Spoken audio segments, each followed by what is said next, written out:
دیکھیں جب عورت بے پردہ باہر نکلتی ہے تو جیسے میں نے کہا مردوں کی ہوس کا شکار ہوتی ہے، اس کے گوہر عصمت کی حفاظت نہیں ہو پاتی، معاشرے میں فحاشی اور عریانیت بڑھتی ہے، فحاشی اور عریانیت بڑھ جاتی ہے تو نفسانی خواہشات میں انسان بے لگام ہوتا چلا جاتا ہے۔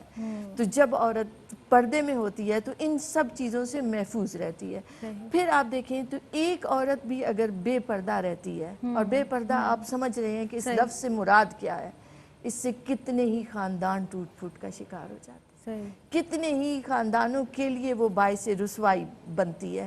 پھر آپ دیکھیں تو اسی سے نمود و نمائش بڑھتی ہے، اسی سے آپ نظام صلاحت کو تباہ کر رہے ہیں، نظام طہارت کو تباہ کر رہے ہیں، کیونکہ بن اور سنور کے جب وہ بے پردہ باہر نکلے گی تو وہ باوضو نہیں رہے گی، وہ نماز نہیں ادا کر رہی ہوگی، پھر حلال اور حرام کی تمیز اٹھتی چلی جاتی ہے، اس حد تک اخلاقیات میں انسان گرتا چلا جاتا ہے۔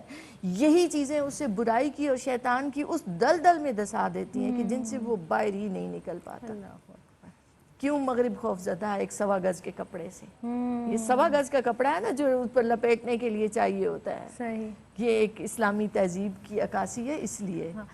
اچھا، جس طرح سے آپ نے نقصان کی بات کی، اور ظاہر ہے جب عورت اس طرح سے بے پردگی سے یا اپنے آپ کو کور کر کے یا کسی بڑی چادر یا بڑے عبائے میں اپنے آپ کو کور کر کے نکلتی ہے تو ایک اپنے آپ کو تحفظ کا احساس بھی ملتا ہے۔ بے پردگی کے کیا نقصانات ہیں جب ہم یہ دیکھتے ہیں کہ جب عورت باپردہ ہو کے گھر سے نکلتی ہے؟ ظاہر ہے ایک تحفظ، جیسا کہ میں نے آپ کی خدمت میں عرض کیا، تو ہم اس کے فوائد بھی بہت سارے دیکھتے ہیں، جیسے نقصانات آپ نے بتائے، نقصانات بھی ہیں، لیکن کیا فائدے ہیں؟ کس طرح اپنے آپ کو کی حفاظت کرے گی وہ پردہ آپ کو کس طرح سے ڈھانک کے چھپا کے رکھتا ہے، اور دیگر کیا فوائد ہیں؟ بگاڑ جو پیدا ہو رہا ہے معاشرے میں وہ بھی دور ہو سکتا ہے، کیا فوائد ہیں مزید اس کے؟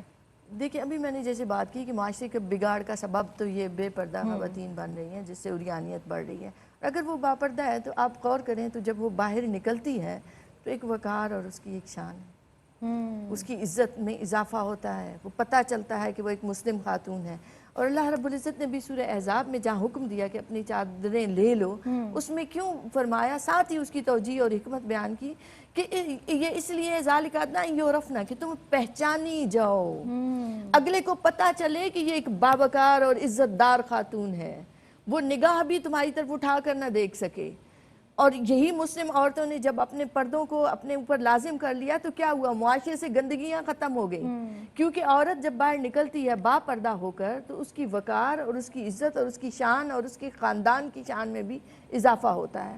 تو ایک تو یہ کہ وہ مردوں کی گندی نگاہ سے محفوظ رہتی ہے، اس کا محفوظ رہتا ہے۔ دوسری طرف آپ دیکھیں تو اسلامی تہذیب اور اسلامی ثقافت بڑھتی ہے، اس کو ایک جلا ملتی ہے۔ ہم نے اپنی نسلوں میں منتقل کرنا ہے اپنی اسلامی تہذیب اور اسلامی تمدن کو، اور اسلامی تہذیب کا پتہ کس چیز سے چلتا ہے؟ آپ کی ثقافت سے، آپ کے لباس سے، آپ کے اٹھنے بیٹھنے سے، آپ کے رہن سہن سے، اور ان میں ایک بڑا نمایاں کردار رہتا ہے مسلم خواتین کا۔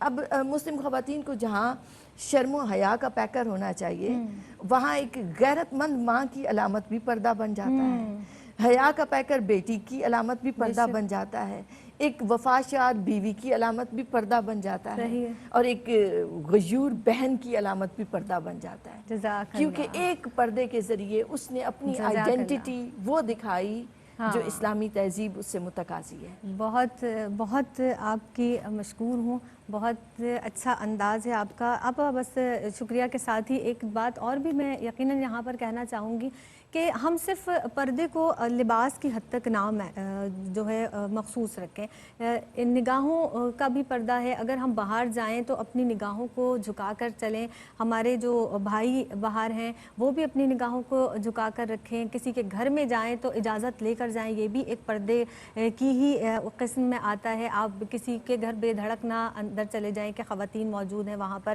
وہ اپنے احتیاط کریں، اپنے لیے پردے کا اہتمام کر لیں۔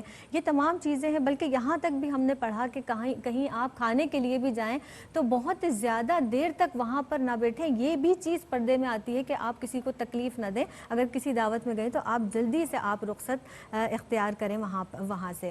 اس کے ساتھ ہی اپنی میزبان سیدہ زینب کو دیجیے گا اجازت، انشاءاللہ تعالیٰ ایک مرتبہ پھر زندگی بخیر تو اگلے پروگرام میں آپ کے خدمت میں حاضر ہوں گے۔ ہمارے ساتھ افضہ نوید بھی موجود ہیں، ان کے کلام ہی پر اختتام کریں گے۔ میری جانب سے فی امان اللہ۔